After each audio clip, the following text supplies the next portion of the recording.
Salut tout le monde, aujourd'hui j'ai fait une petite vidéo, je me suis forcé justement à la faire parce que j'ai découvert énormément de points négatifs sur cette convention qui est la Paris Manga et je vais vous en parler tout de suite.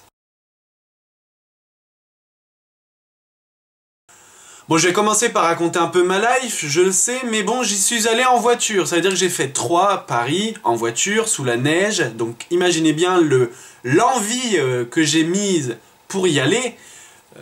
Et donc j'y suis allé avec difficulté. On est arrivé avec 20 minutes de retard, donc on a trouvé un parking, bref.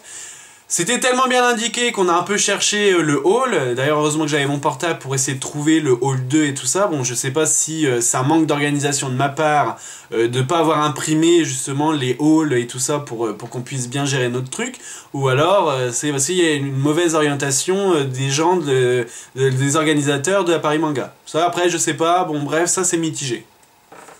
Donc j'arrive à 8h50 au lieu de 8h30 qui est précisé dans l'ouverture pour les passes VIP.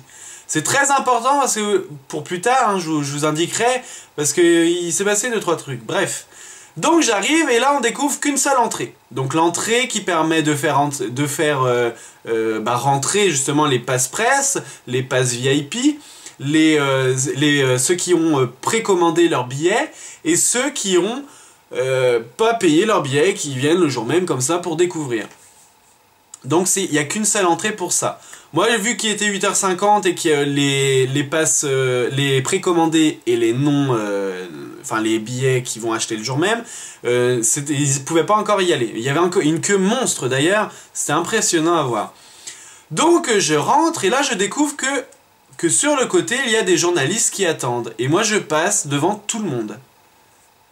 Donc en gros les passes VIP passent donc devant les passes presse.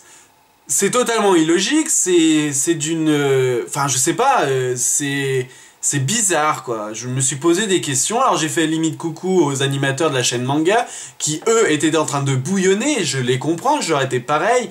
De voir que des passes VIP passent devant des passes presse, c'est bizarre quoi. Donc là, nous avons deux statuts au niveau de l'organisation de la Paris Manga. Les passes presse et les passes VIP. Je vais déjà parler de ces deux-là.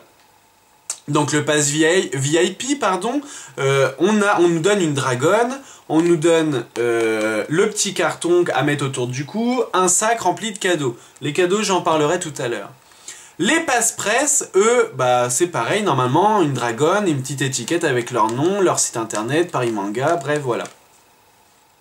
Voilà, normalement, ce qui aurait dû se passer.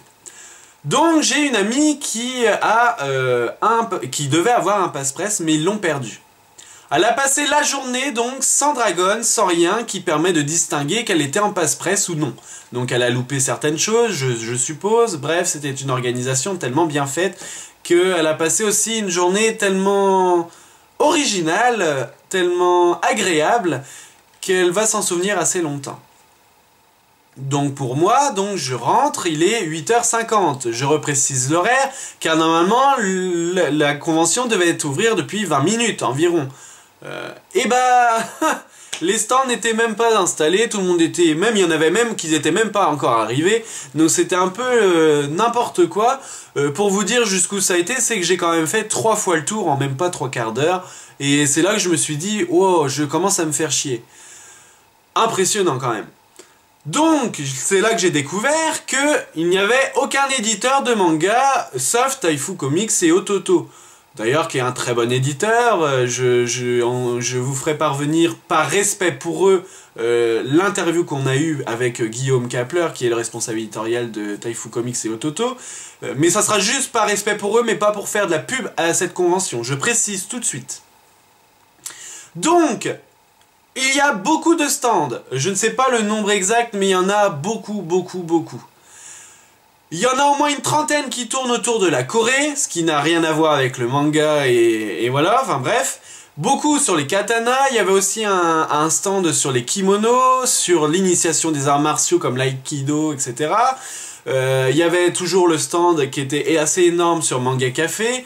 Bref, des jeux vidéo, tout ça, bon voilà.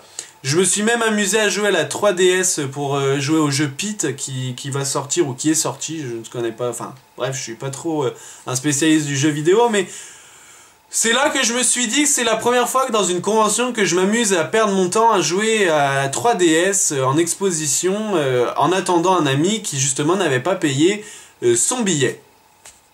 Voilà, je reparle encore d'un autre statut, ceux qui n'ont pas payé leur billet. L'ouverture est à 10h30. Nous sommes arrivés à 8h50, donc il a dû attendre tout ce temps-là, avec un public qui n'est pas si agréable que ça. Il ne s'est pas du tout amusé, c'était un peu n'importe quoi aussi, un peu des tensions, un peu... Enfin bref, on va pas y revenir dessus, on y revient... Enfin si, on va y revenir dessus, mais plus tard, dans une autre situation.